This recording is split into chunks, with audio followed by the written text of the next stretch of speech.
Alright. Alright, ladies and gentlemen, it's time to talk about P-Break. Probably my most famous level I've ever made in Mario Maker. It's what got me Reddit famous. Got me YouTube famous. Not really famous, but it was just viral videos. But it was a very iconic level. It was known as the hard Mario Maker level, the hardest Mario Maker level, back in September of 2015. The game had only come out for 3 weeks at the time, I think, when I finished this. It was uploaded 9/21, so 10 days. 10 days after Mario Maker came out, I managed to create this abomination of a level. So, Mr. Charles. So,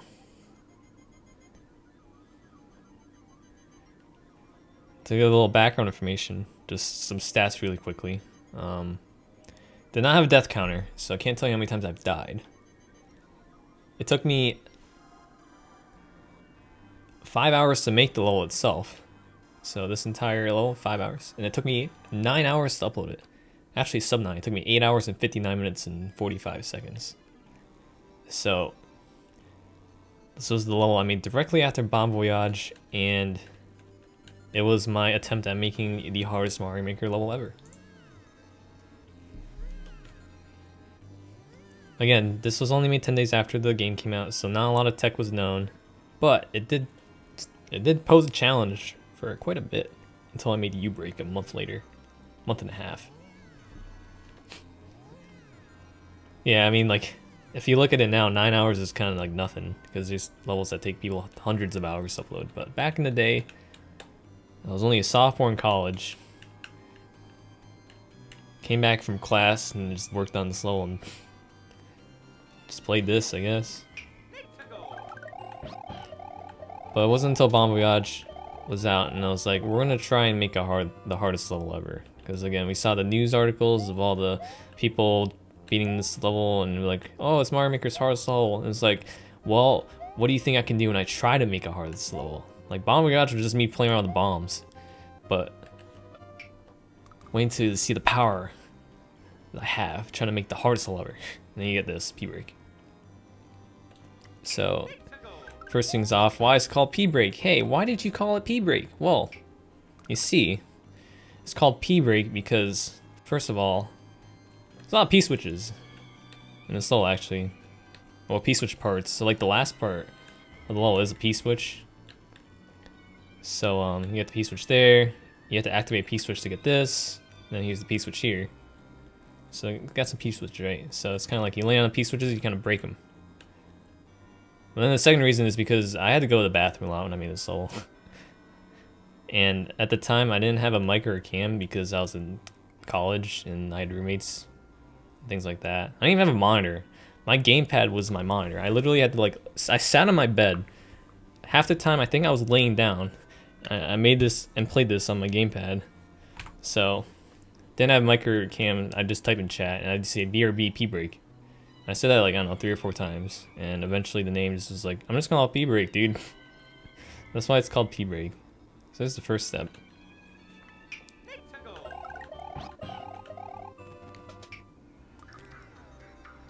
I was like, it sounds cool enough, right? I was always bad with level names, but P-Break was good enough. So, this level is kind of inspired by another level or level series that I made in Mario World, in the Mario World ROM hack world. And you guys might have heard it before, but it's the Item Abuse series. And in the Item Abuse series, you basically are only given items in the game. So like P-switchers, springboards, throw blocks, keys, Yoshis. Like you can see here, you have lots of different enemies, right? You got like Thwomps, you got Magic Koopas, you got the Spike Tops, you got Boos, Bowser. If you look in this level, you don't see any of those. All you see are shells and Yoshis and P-switches. Like you see none of that. You just see a bunch of death. That's what you see.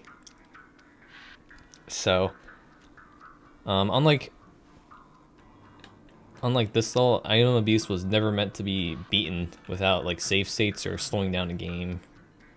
But since in Mario Maker you have to beat the level yourself, had to tame down some sections to make it actually doable, but still balls hard.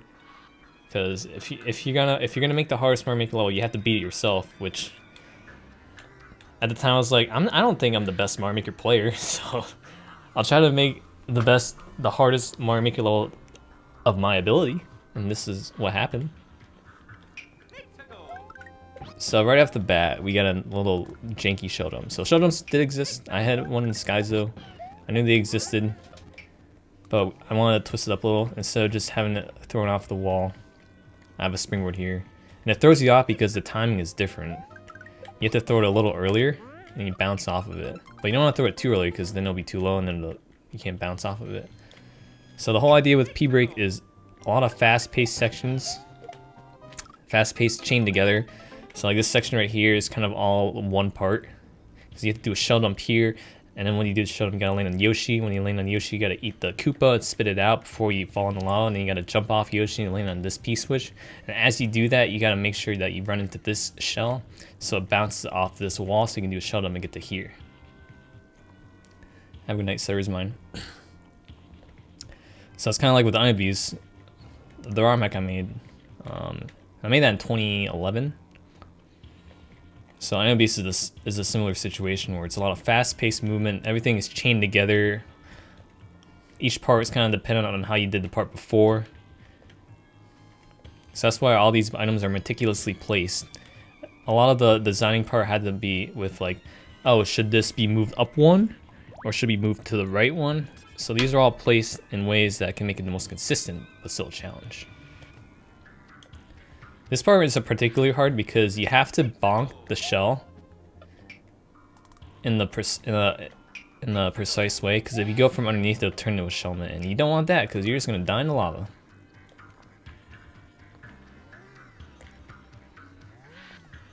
So yeah, again, this level basically only has items. There's like no enemies. You don't see Spawnies, you don't see Bowsers.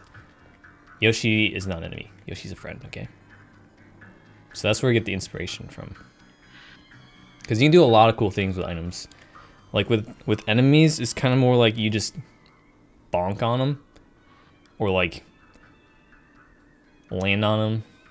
But with items, you can do a lot. And you throw them, you can drop them, throw them up, throw them at things to kill people. Yoshi can eat things, spit things out, dismount. You get the idea. Can I try to beat each section? I'll give the first couple sections a go. Oh god, dude, it's been too long. P-Break is still a hard level, dudes. So like, for example, right, you need to do this part precisely. That's why you have to do like a little left right here. You can see Mario turns to the left. Because if you go too early, then you get there before Yoshi falls. And then there is the example where you have to land on the P-switch as it's falling. And the reason why it's on a rail is because it falls slower. See, when it's falling, it falls slower. But with a P-switch that just falls with you, it falls way faster. So in that way I did make it easier, more human viable.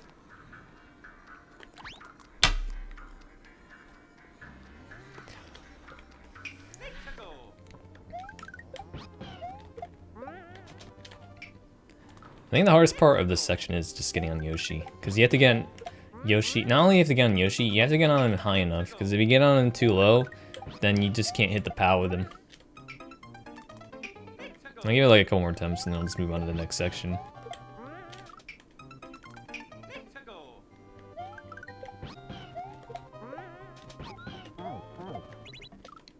Oh yeah, P-switch jumps. P-switch jumps are significantly easier.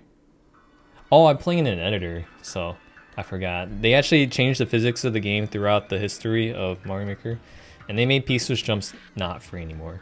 But back when this level was made, P-switch jumps were like 8 frames or something. But now they're like frame perfect and annoying. And actually, since I edited this level, I get the new physics, which means I can't bounce off this P-switches easily, so that's why I just fell. But yeah, this jump is easier than it looks back then. P-switch jumps were pretty free. But now I can't do it because they made it frame perfect. So eventually, if you do everything correctly, you get to here.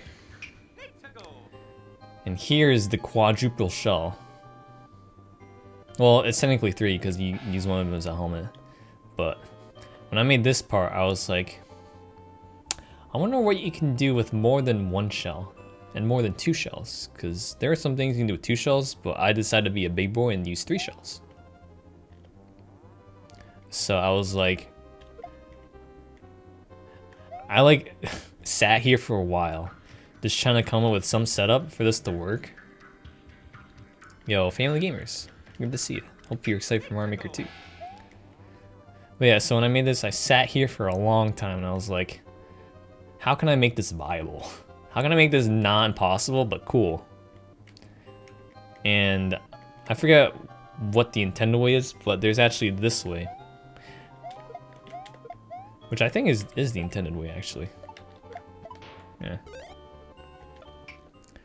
So you do a little triple shell action here. You carry one of them, so then you just deal with 2 shells.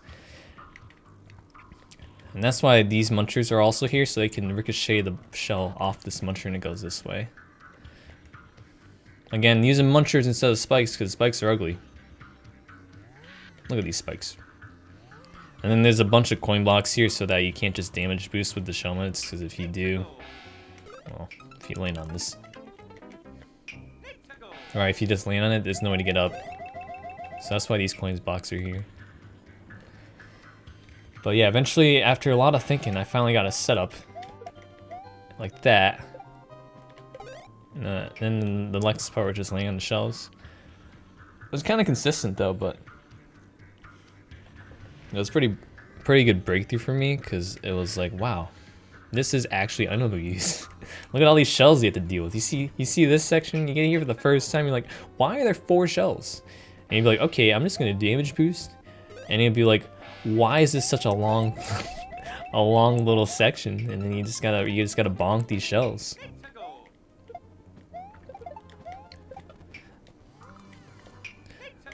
Oh yeah, so the one thing that was annoying about Mario Maker, which I did notice early on, is the fact that if you land right before you touch a grabbable item, like a shell, right? If you land like right before and not on top of it with enough speed, you'll just kick it like that.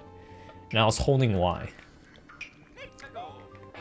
So that's why when I kick these shells, I have to make sure I'm landing on top of them first. Otherwise, you'll just kick it. I don't know why that's a thing, but it was a very annoying thing to deal with.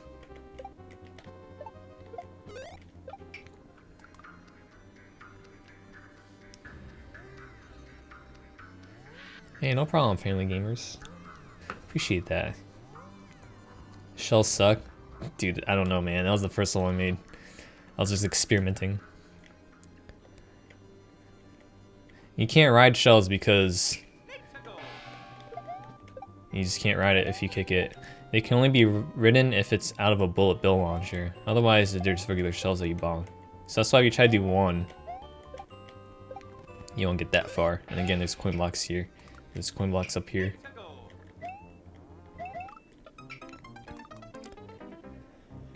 So the intended way is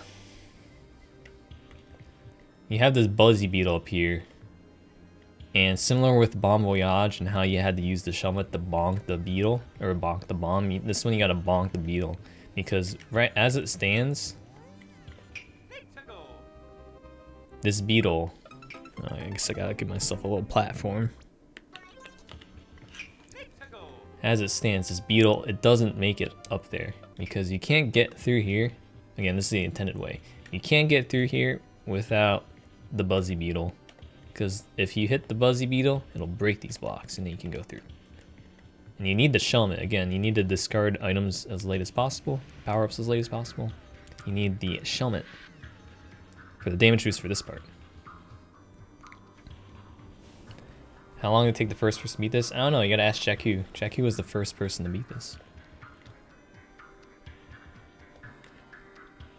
Yeah, people can attempt to do this level. I think Jakku did this without... I don't know. People can beat this without seeing it before. Definitely. So let me give myself a helmet here. See, and once you can do the triple jump, the beetle should fall perfectly so that when you do the triple shell jump, right? Then you can just bonk the shell. Well, if I can time it myself. Do I remember the cheese? Yeah, I do. Like that. Obviously, you won't have this platform to land here, but when the beetle gets down here, that's when you land here and take the damage, and then you kick the shell. And you're supposed to land on this shell and kick the. You're supposed to kick the springboard so that it lands perfectly as this guy's falling. And it's a lot more difficult than it looks, because when you kick the springboard, it does not go that high. And it starts falling pretty much immediately. So that's why you gotta time this perfectly so that it moves horizontally. While it's moving horizontally, it lands on this beetle. And then when it bounces up from when you kick the springboard, you bounce off of it here to get to here. And that's the intended way. It's a whole mess. So you do something like that. And again, you can't spend too long because you only have so long with invisibility.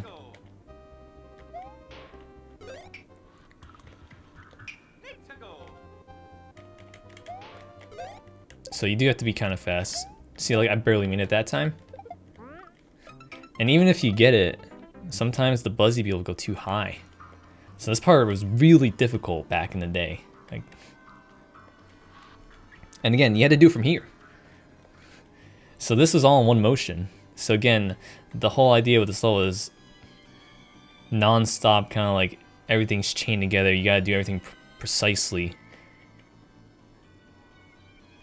Just like with the first section, how you have from here to here. You gotta do a bunch of fluid movement. And then from here, like you can take time to like rest up here, right? You can be like, oh man, I got here for the first time. Time to die immediately. No, but like you'd be like, all right, let me just set this up real quick. And you finally get to here.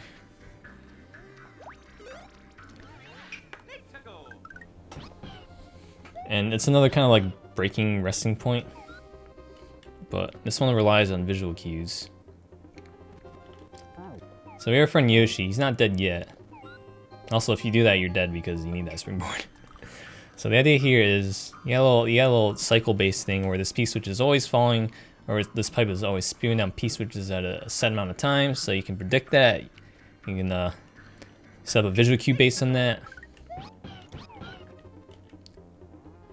And what you gotta do here is you gotta kind of spit out the springboard so it knocks into the shell, grab the P-switch, and then bounce off the shell. Throw the P-switch and jump. All in one motion. I was a little lenient and I gave you a wall because this part is hard. And again, getting to this part alone, look at all this BS you had to do to get to that point, right? Every inch, every block, every pixel is progress.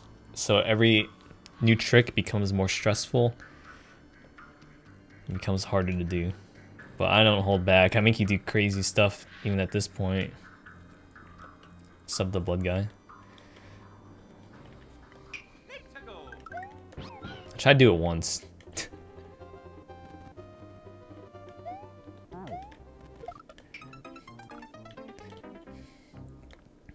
So you actually do need some speed.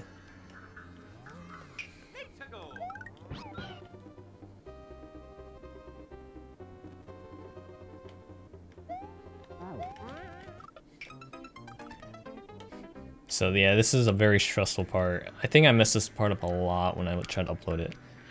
Because not only do you have to catch the P-switch, but you also have to make sure that you don't dismount too early, because that's why there's spikes up here. And you need to not hold jump the entire time, because you can see I got pretty high. And the shell only goes like this high, so you actually have to let go of jump and bounce off the shell when it's right here. And these coin blocks are here so you can't get by with like damage boosting. And then you can't activate the P-switch immediately because of these coins, because if you do, they turn into blocks. So that's why you gotta throw the P-switch to here. And when you do that, you finally get to the final part. And the final part Well, right now it's free because you can do like a mid-air springboard, like P-switch jump, but those didn't exist back then. And the final jump is the scariest because you know it's the last jump. It's the jump that determines whether you spend another 9 hours on this level or you beat the level. And I can tell you for a fact I was balls nervous when I got to this point. And for this point, you gotta throw the P-switch and then jump off of it in the lava. So you can jump off of things when they're in the lava, but only for a short amount of time before they like fall complete and land in the lava. And the lava does help because it makes the item or whatever fall slightly slower, so it gives you time to bounce off of it. But basically, you want to throw the P-switch at the right time, because if you throw it too early, it's going to just sink in lava. And if you throw it too late, then you won't be able to jump off of it. So with the precise throw, it's spaced enough so that the P-switch, when it bonks off this wall, it'll land in a general area we can land on. So that's why you see this trail, right? You can see it land like a couple blocks away. And the final part is once you get that P-switch jump, these spinies here, they fall down, and you gotta do a spin jump off of it in midair. If you do it when it's in the lava, right, you won't get enough height and it's GG. So you gotta do some more midair maneuver, which even just doing it from here, it's pretty tough. You can tell.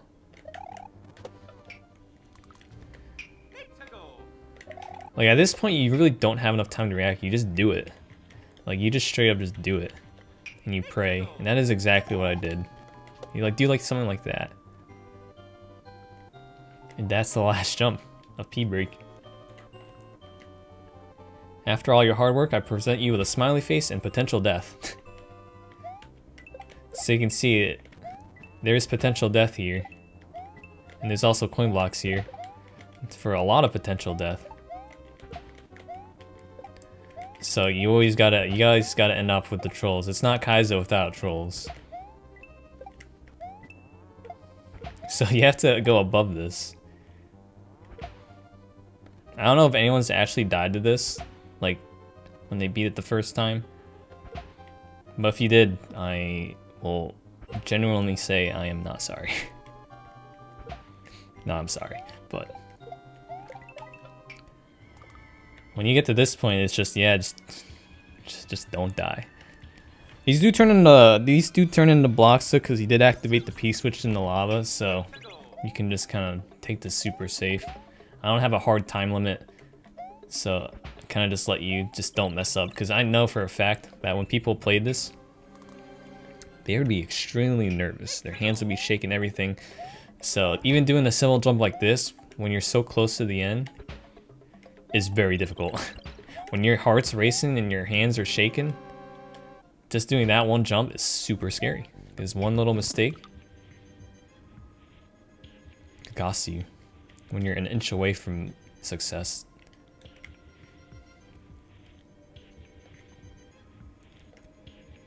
I was very lucky that I got this my first try.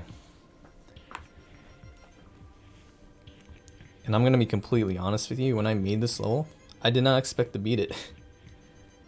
When I finally pressed this button, that upload button, when I pressed that button, I was like, I'm not gonna do this. I had no hope. I made a level that was too hard to be beaten. Like I was still gave it a chance, right? A couple hours in, I'd get to here, be like, okay, whatever. And then I get to here, be like, all right, maybe something might happen. And I got to here. I got to here a fair amount of times, and I was like, maybe this is possible. Maybe I can do this. But I kept failing this. Kept failing and failing this jump. And I was like, I don't know, man. Even if I do this part, I have to do the last part. And just getting that last part took me so long. But then I got to this one part. I got here for the first time, and I was like, this might be possible.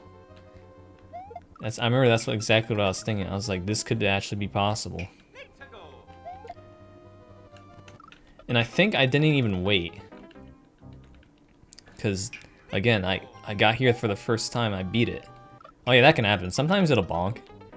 I think I knew that was a thing, and I was just like, you know, it's the hardest level. I'm just letting everything out at this point. Sometimes they just get stuck in a wall, and I don't know what happens. But yeah, I got to this point for the first time. I bounced off that P-switch, and I was like, all right, this is it. I didn't wait, and I just kind of went for it. I was like, yeet. Well, without hitting that saw, because you also have to dodge that saw. Yeah, the P-switch is harder. Oh, I think I jump over the saw. Actually, don't remember. Yeah, I jump over the saw. Yeah, P-switch jumps are harder because I edited it again, because the physics are different. But I just did it, and I cannot believe you when I say that I did not expect to do this first try. I literally just blessed RNG'd, prayed my life, and was like, please work. And then when I got the jump off the spiny right here, and I got to here, I was like, no way.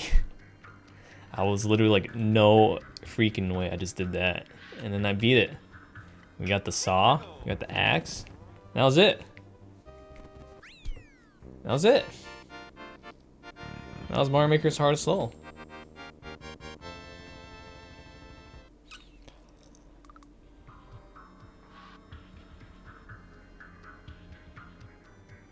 I think it took me two or three streams to upload that. I didn't do it in a day. Like, I didn't play for like 9 hours straight. I split it up into like maybe 4 hour sections of days. And I think the final day took like 2 hours or something. It actually didn't take too long. But man, I can't tell you that feeling when I uploaded this level. I was kind of relieved because I was just super stressed out. I was like, what if I just never beat this? And I'm just stuck on this for the rest of my life. And oh man, the heart was pumping. I wish you could have heard my voice because I didn't have micro cam back then, but it was some bittersweet. How many hours would I guess it takes for someone with no experience for this game to beat one of these levels? No experience? Probably like 50 hours, maybe 100. I guess you can kind of relate to when I made this and beat it. I was not too experienced with Mario Maker, and it took me 9 hours. So, if you're talking about someone with no experience, definitely like 50, 100. Yeah, I mean, that's the one thing I'm not looking forward to when I make a hard level, because I don't want to say things too early, but I'll give a fair attempt at making a very difficult level Mario Maker 2. I don't know about hardest ever, but I'll try to make a very difficult level. And I just don't want to spend hundreds and thousands of hours. But that's basically the story of P-Break. And I remember when I had like some interview, I mentioned that I would be not satisfied if 10 people beat it. Because I personally believed back then that not a lot of people would beat this level. But I think I knew it was inevitable someone would eventually. So when I finally saw the first clear, I was like, damn. Did they cheat? No. I was like, damn. I just gotta make it hard enough. And that first clear, you guys might have heard their name before. The first clear of P-Break was actually Jakku. And that's how I got to know Jakku. That's how most people got to know Jakku. He was the first person to beat P-Break.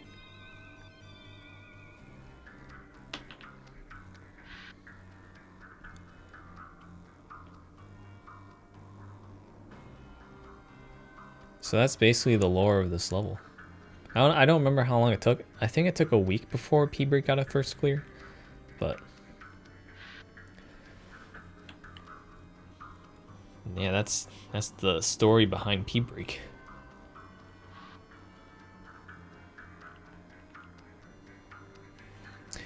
I think we all thought Jakku was like hacking. It's funny though because he is a hacker, like not a okay. Like, you know what I'm talking about, for those that know Jakku. Yeah, U-Break's harder. We'll talk about U-Break later. Don't you worry. But yeah, I mean, I also didn't believe it. But I guess I overestimated how difficult this level actually was. Because we look at P-Break now and it's like, oh, it's a child's level. Anyone could do it. But no, it's still kind of hard. It still holds its ground. Like no normal person can just walk up the P-Break and be like, I'm gonna beat this. It's still pretty challenging, but yeah, there's way harder levels out there now. But P-Break did have a pretty good impact on the future of Mario Maker Kaizo. Because now that people are like, so this is Mario Maker's hardest level. I'm gonna make a harder one. And by I, that means everyone, including me.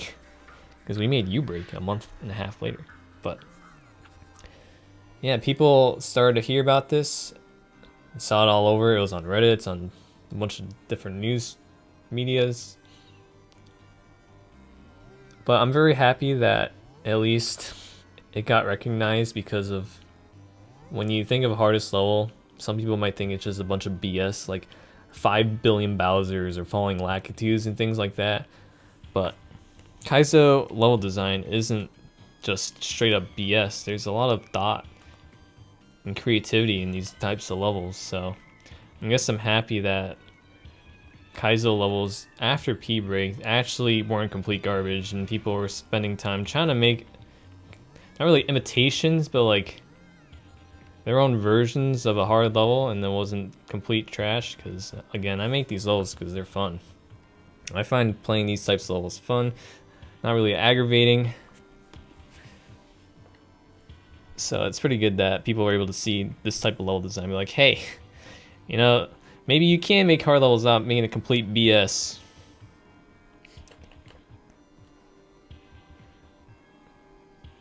So that's kind of one of the takeaways from P-Break that I saw.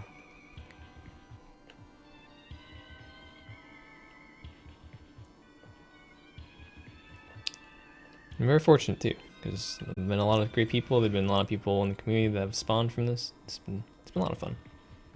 4 years worth of fun.